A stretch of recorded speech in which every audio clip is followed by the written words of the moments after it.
Fala, meus queridos! Professor Adilson aqui para mais uma aulinha de geografia, galera. Hoje vamos estar dando continuidade aos nossos estudos sobre o continente asiático. Hoje, trabalhando alguns dos países, né? Vamos trabalhar hoje a Índia, galera. Um país extremamente importante dentro ali do continente asiático. Primeira coisa, a Índia, ela se localiza no subcontinente, né? Na divisão regional da Ásia, chamada de Ásia Meridional, galera. E ela faz fronteira com o Paquistão, com a China, com Nepal, Butão, Bangladesh e com Myanmar. Mais aqui ao litoral nós temos o Sri Lanka, mas como não é fronteira terrestre, eu não incluo. Eu considero que ela faz fronteira com o Oceano Índico também, galera. Vamos lá. A Índia, galera, tem uma grande relevância por ser um país de um território muito grande, né? Ela é considerado, devido ao seu tamanho territorial, como o 7º maior país do mundo, com cerca de 3.287.590 km². E a Índia não é grande apenas em extensão territorial. É o segundo país do mundo com o maior contingente populacional, que tem a maior quantidade de pessoas habitando aquele lugar, com cerca de 1,3 bilhão de habitantes, galera. Ficando em segundo lugar, atrás apenas da China, que é o país mais populoso do mundo atualmente.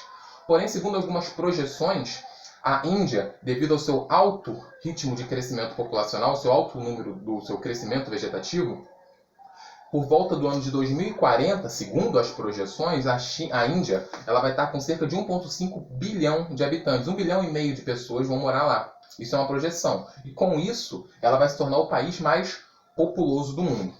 Tratando ainda sobre a população, é importante entender que aspectos da religiosidade da população têm muita influência social e econômica também dentro da Índia, galera. Primeira coisa, a principal religião que traz grande destaque, tem grande característica cultural dentro do povo indiano é o hinduísmo, uma religião que é uma vertente do budismo. E o hinduísmo ele tem como característica a divisão da sociedade em algumas castas, né, em classes sociais de acordo com o seu nascimento. A pessoa já nasce dentro daquela casta e não teria o direito de mudar. As castas elas são os brahmanes, que seriam os religiosos, seriam aqueles que estão mais altos nos níveis sociais. Os kshatriyas, que seriam os militares, os guerreiros, aqueles que defenderiam a sociedade. Aí tem os vaishyas, que seriam os comerciantes e os fazendeiros, né?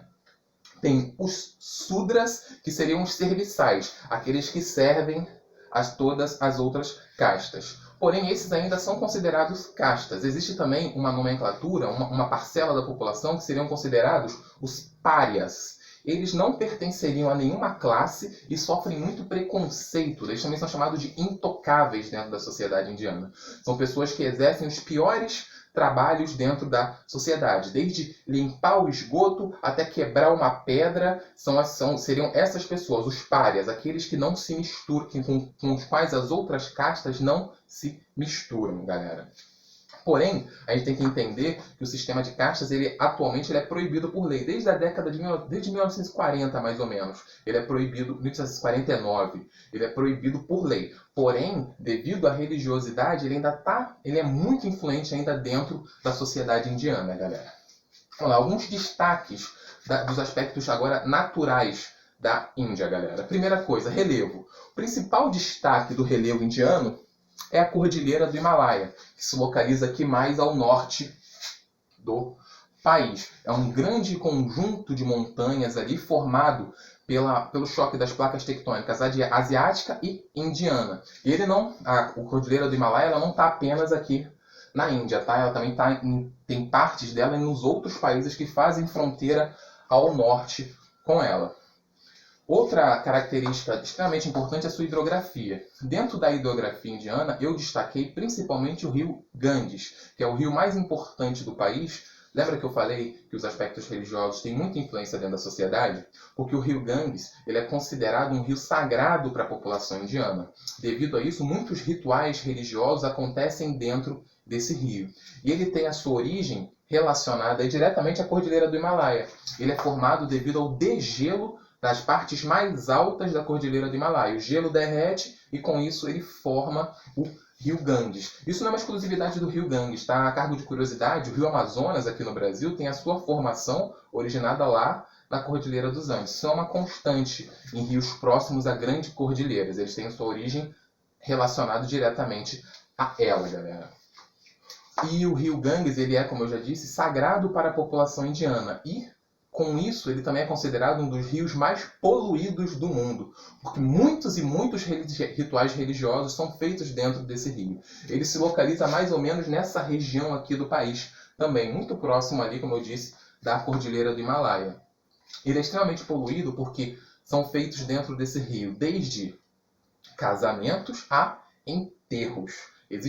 E ele passa por uma área urbana densamente povoada também. Isso faz com que ele seja extremamente poluído devido aos rejeitos humanos e também devido às atividades sociais que são feitas dentro dele. Outra característica aí da natureza da Índia que a gente tem que destacar, eu peguei só os principais destaques, tá? É o clima de monções. O que é o clima de monções? É um clima específico dessa região do continente asiático que faz com que você tenha um período do ano extremamente chuvoso, que traga chuvas torrenciais que trazem muitos problemas para a sociedade, e você tem um período do ano de seca intensa e de frio. O que acontece?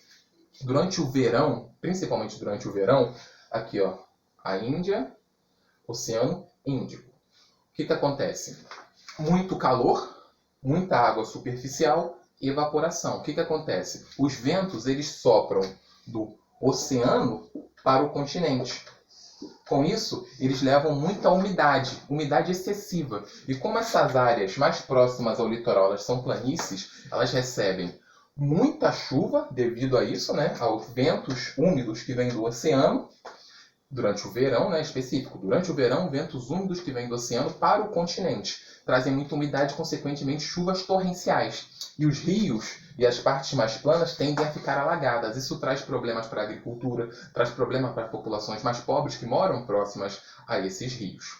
E o clima de monções tem a característica também que durante o inverno, os ventos eles sopram do continente para o oceano. Ou seja, você não tem umidade, você tem uma quantidade de chuva muito pequena durante o inverno. É a temperatura mais baixa e pouquíssima chuva. São as características do clima de monções, tá beleza, galera? É uma característica específica dessa região. Lembrando-se, né, que fica aqui, ó, cortado ao norte pelo Trópico de Câncer. Isso traz o fator latitude para o clima aqui da área. E lembrando também, né, que a Cordilheira do Himalaia é clima frio de alta montanha. Extremamente alto, extremamente frio, galera. Agora, para a gente finalizar um pouco aí, tratar sobre a economia. Primeira coisa, a Índia ela se torna independente economicamente quando ela consegue a sua independência lá no ano de 1947, devido à revolução não violenta, né, implementada pelo Mahatma Gandhi, que conseguiu a independência da sua antiga colonizadora. O que isso faz? Faz com que ele se torne autônomo, né, do seu processo, consegue gerar as riquezas para si próprios. Com isso, a gente tem que destacar algumas coisas. Primeiro, o setor primário, né, que é aquele onde um homem lida diretamente com a natureza, a agricultura e a pecuária. A maior parte da população indiana ainda realiza atividades rurais. Isso faz com que a agricultura tenha uma grande importância para a sociedade e para a economia do país. Sendo que, por ser uma população majoritariamente pobre, essas atividades agrícolas elas são tradicionais. Elas tendem a não utilizar muita tecnologia nem insumos e são feitos basicamente de agricultura familiar, onde a própria família atua no campo. E a produção principal é o trigo e o arroz, que são bases ali para a alimentação da população. Porém, nós temos também áreas de plantation, que são pertencentes majoritariamente a alguns europeus, que têm terras ainda na Índia, e nessas áreas de plantation você tem aí a implementação da agricultura moderna, a utilização de máquinas, utilização de insumos. Lembrando que a Índia, uma população muito grande, já teve o processo de desabastecimento de alimentos. Então ela precisou aí utilizar alguns recursos tecnológicos para potencializar a produção de alimentos, até para atender o próprio mercado interno, galera. Segundo, falando agora do segundo setor da economia, das indústrias, galera. Principalmente, o grande destaque industrial na Índia, ela tem destaque na produção de roupas, na produção de alimentos industrializados também. Mas um dos grandes destaques atualmente é a produção de softwares. Você sabe o que são softwares? São programas de computador. O que a indústria indiana, o que a Índia tem que atrai as indústrias? 1,3 bilhão de habitantes. Tem matéria-prima. 1,3 bilhão de habitantes são 1,3 bilhão de pessoas que precisam trabalhar, ou seja, mão de obra barata. Também são 1,3 bilhão de pessoas que podem ser potenciais compradores, ou seja, mercado consumidor. Matéria-prima, mercado consumidor, mão de obra barata. Com isso, se atrai investimento externo. Grande parte das indústrias que se instalam na Índia, na Índia hoje, são indústrias estrangeiras que buscam essas facilidades que esse grande contingente populacional oferece. Beleza, galera? E outro destaque que a gente tem que falar da economia indiana é o fato da Índia ela fazer parte dos BRICS. Vocês sabem o que são os BRICS? São um grupo de países emergentes. O que são emergentes? São países que eles não têm um desenvolvimento econômico tão grande para serem desenvolvidos, porém eles têm um grande destaque econômico que faz com que eles não sejam subdesenvolvidos. Eles estão ali no meio da tabela.